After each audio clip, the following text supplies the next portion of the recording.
Lockdown में bore हो रहे हैं ना, सोच रहे हैं कि अब इस बोरियत को दूर कैसे करी जाए। ऐसा क्या किया जाए जो इस लॉकडाउन में थोड़ा सा मनोरंजन भी हो जाए। तो मनोरंजन का काम माँ से मनीष से बेहतर कौन कर सकता है आपके लिए, क्योंकि आप ही ने मुझे बनाया है ना रेडियो वाला। तो ये काम रेडियो पर बखूबी होता था।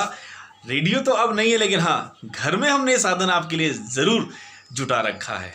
हम वहाँ पर कर रहे हैं आपके लिए एंटरटेनमेंट का एक डोज तैयार, रोज़ाना शाम को 6 से 7। कैसे?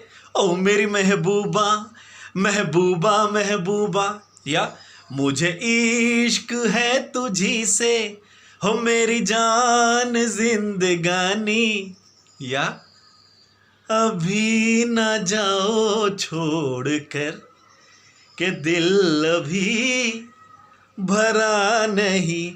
इसी तरह के गाने हम चला रहे हैं इसमें, सभी आप ही की पसंद के गाने, वो भी आपका नाम लेकर।